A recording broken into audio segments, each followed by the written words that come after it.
Hello. एक बार फिर आप सबका स्वागत है, वेलकम है, खुशामदीद है एसएस ट्यूटोरियल में।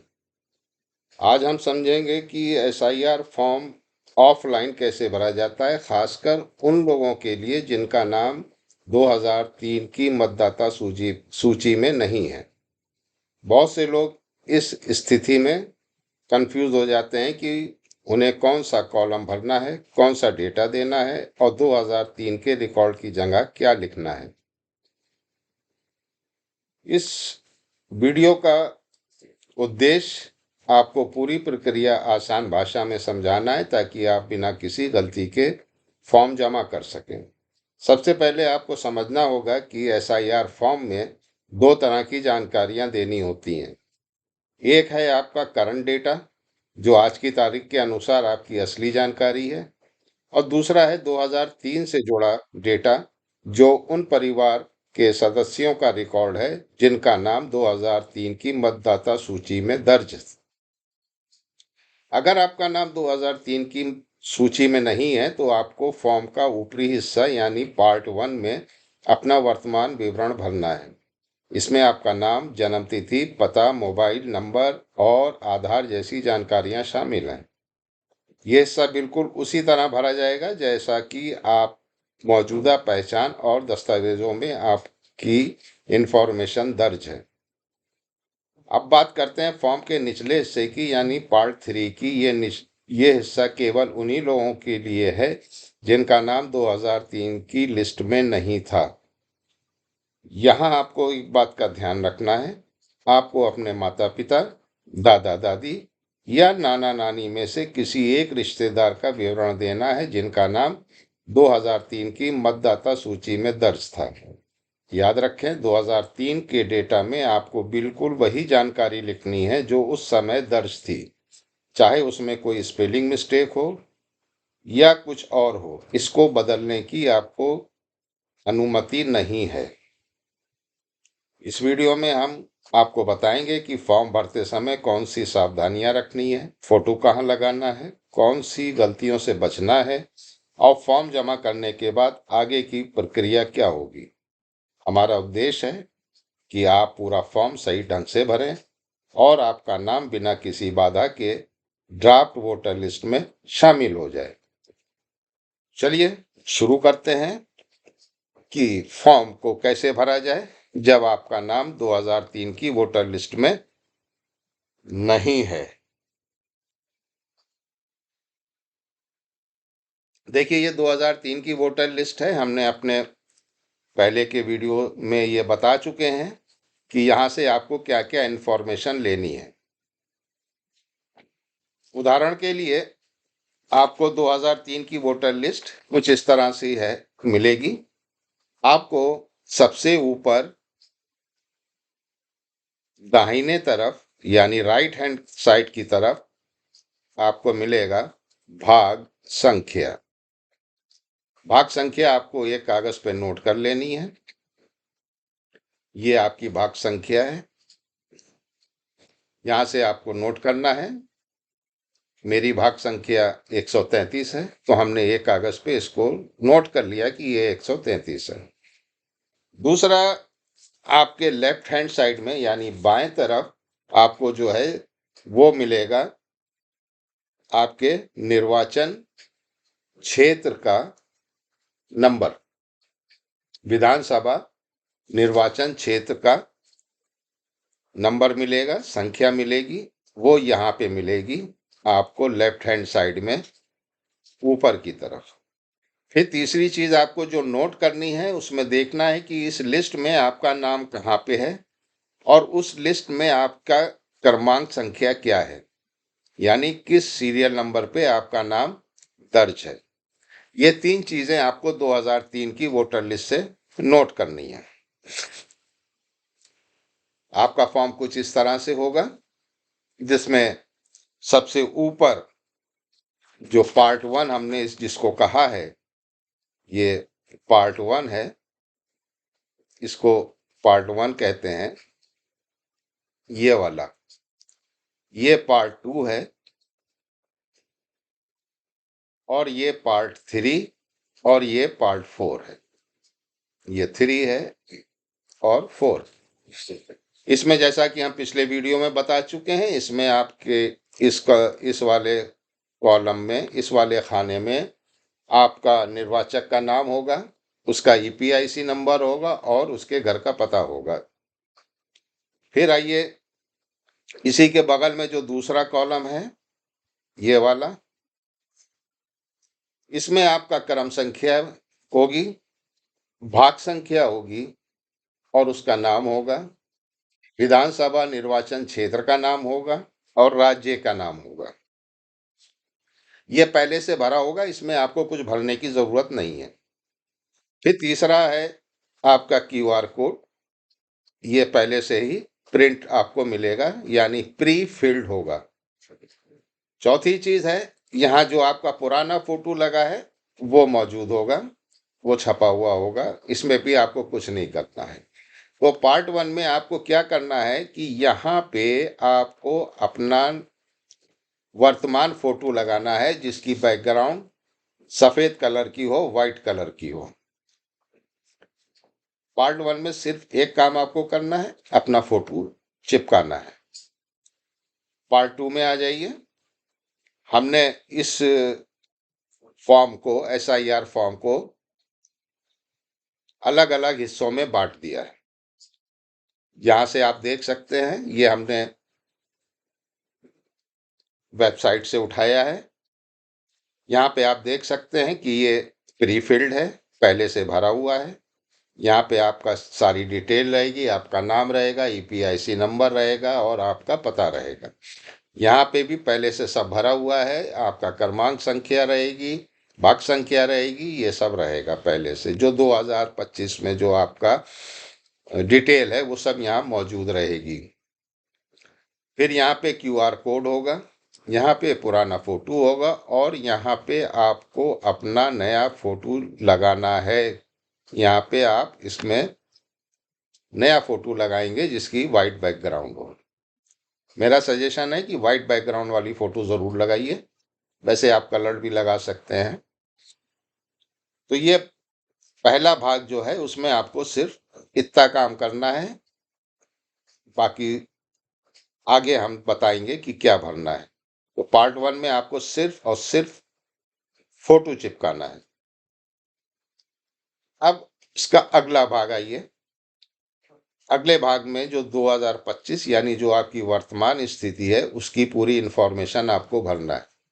देखिए, एसआईआर फॉर्म जो आपको मिलेगा उसमें ये डेट ऑफ बर्थ, जन्म तिथि का इस तरह से बॉक्सेस नहीं होंगे। तो इसको कैसे भरा जाएगा, मान लीजिए आपकी जन्म तिथि है 24 जनवरी 1980।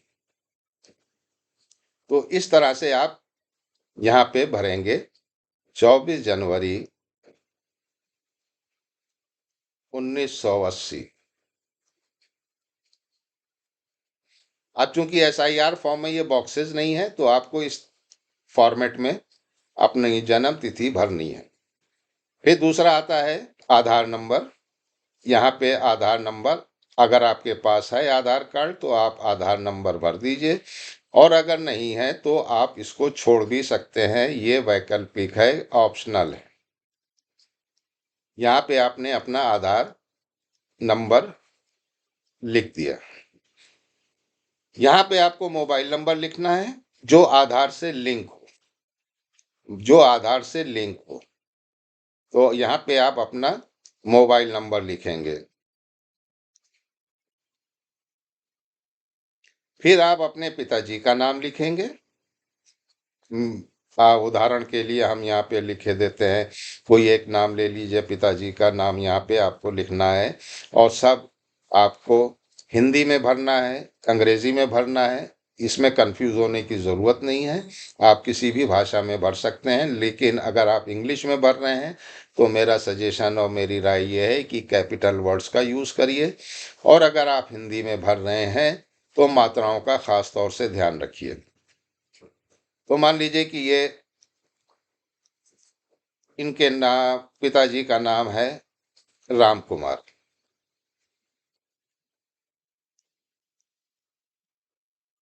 पिताजी का एपिक आईडी है, एपिक नंबर है, अच्छी बात है, लिख दीजिए। अगर नहीं है तो चिंता नहीं करनी है। तो मान लीजिए इनका इनका एपिक नंबर जो है वो कुछ इस तरह का है, और उनका एपिक नंबर आपने लिख दिया। फिर यहाँ माता जी का नाम लिखना है। माता जी का नाम शांति देवी,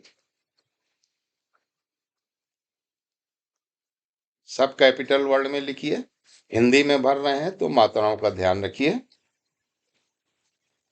माता जी का एपिक वोटर का आईडी कार्ड है तो आप उसमें से एपिक नंबर भर दीजिए, ईपीआईसी नंबर। अगर नहीं है तो छोड़ दीजिए, ये ऑप्शनल है।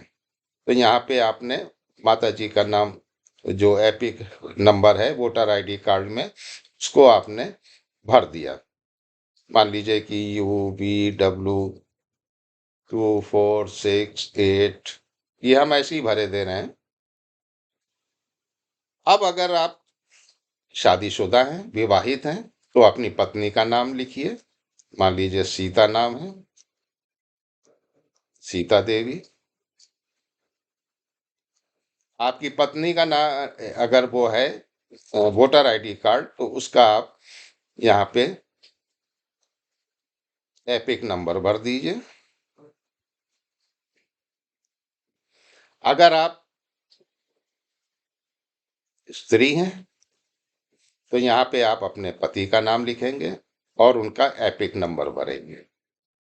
ये पार्ट 2 में आपको भरना है, इसमें किसी तरह की कोई कंफ्यूजन नहीं है। अब मसला यहाँ आता है कि 2003 में मेरा वोटर लिस्ट में नाम नहीं है। तो जब 2003 की वोटर लिस्ट में आपका नाम नहीं है तो इसको आपको नहीं भरना है। आपको क्या भरना है? आपको राइट साइड दाएं वाला भरना है। तो जब आप दाएं वाले में डिटेल भरेंगे तो आप इसको भरें और इसमें अपना नाम लिखें, एपिक नंबर लिखें अगर मौजूद है। अगर मौजूद नहीं है तो आप अपना अपने यहाँ पे आपको वो डिटेल देनी है, आपके दादा दादी, नाना नानी या इन लोगों की डिटेल आपको यहाँ पे फिल करनी है। तो चलिए इसको देखते हैं कि इसको कैसे भरा जाए। इसको भरने का क्या तरीका है? बहुत सिंपल है, और इसी में लोग बहुत गलतियां भी कर रहे हैं और बहुत कंफ्यूजन भी हो रहा है। तो हम लोग भरते हैं, इसको देखते हैं। तो आपको सबसे पहले क्या करना है? अपना नाम लिखना है। तो आप अपना नाम लिखिए, जो आपका नाम है वो आप अपना नाम लिखें, और उसके बाद आप अपना एपिक नंबर,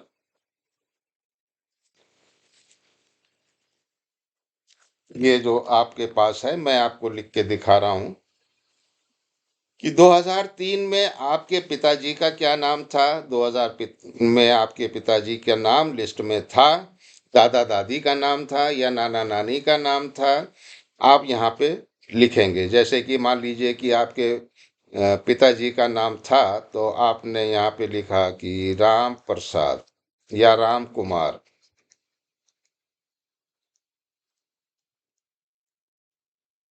2003 में जो वोटर लिस्ट है उसमें आपको एपिक नंबर भी दिया होगा। यहाँ से आप एपिक नंबर भर दीजिए अपने पिताजी का। अब यहाँ पे देखिए रिलेटिव नेम लिखा है, इसमें बड़ा कंफ्यूजन होता है। इसमें आपको नाम लिखना है अपने पिताजी के पिताजी का, यानी आप जो है यहाँ पे अपने दादाजी का नाम लिखेंगे। यहाँ पे आप अपने दादाजी का नाम लिखेंगे। जैसे कि इनके दादाजी का नाम है शैलेंद्र।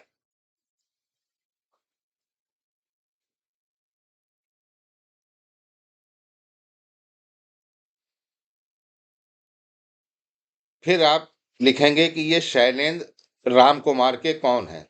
फादर हैं, पिताजी हैं। तो यहाँ लिखेंगे आप फादर।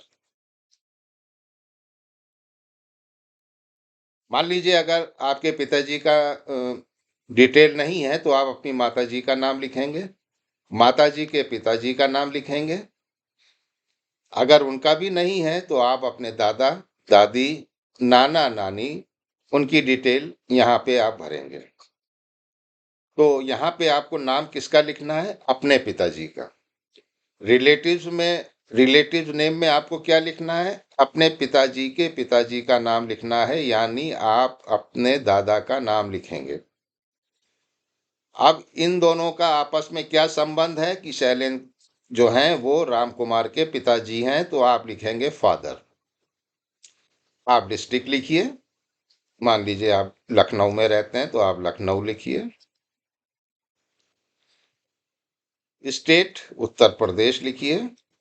आप यूपी भी लिख सकते हैं, लेकिन आप मेरा तो सजेशन ये है कि आप जो भी लिखें वो पूरी डिटेल लिखें।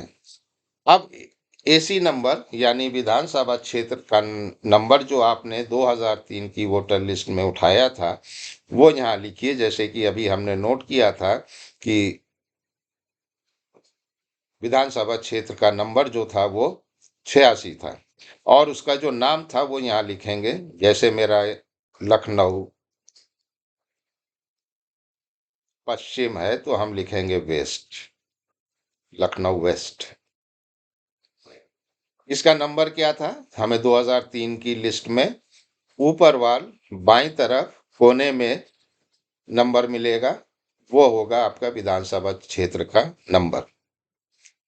फिर पार्ट कौन सा था जो हमने अभी आपको 2003 की लिस्ट दिखाई? उसमें ऊपर सबसे टॉप पे राइट साइड में जो था वो पार्ट नंबर था, वो पार्ट नंबर था 133।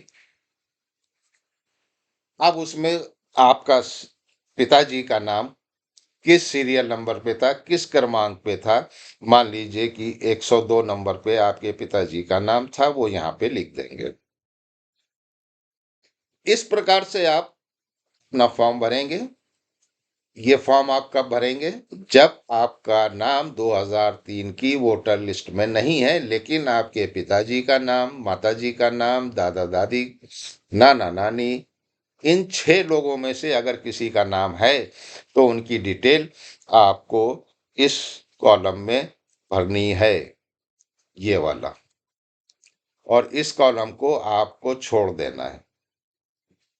उसके बाद आप नीचे आएंगे। नीचे आने के बाद आप फॉर्म में देखेंगे कि आपको वहाँ हस्ताक्षर करने हैं, अंगूठा लगाना है। आप चाहे हस्ताक्षर कीजिए चाहे अंगूठा लगाइए, वहाँ पे आप हस्ताक्षर कर सकते हैं। और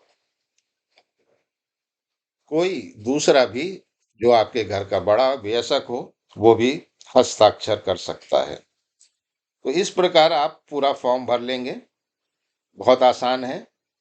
बस ध्यान यही रखना है कि यहाँ पे आपको जो नाम है वो आपके पिताजी का नाम होगा और यहाँ पे जो नाम होगा वो आपके दादा का नाम होगा, यानी पिताजी के पिता का।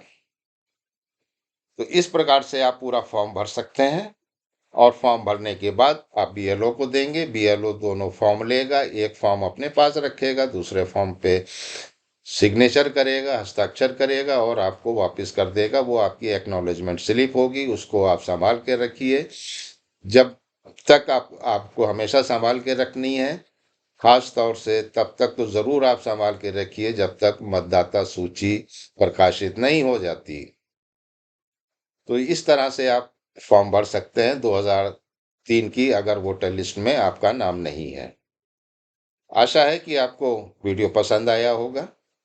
अगर आपकी कोई भी क्वेरी है, कोई भी प्रश्न है, आप ज़रूर कमेंट बॉक्स में लिखें, हम आपके प्रश्न का उत्तर देंगे।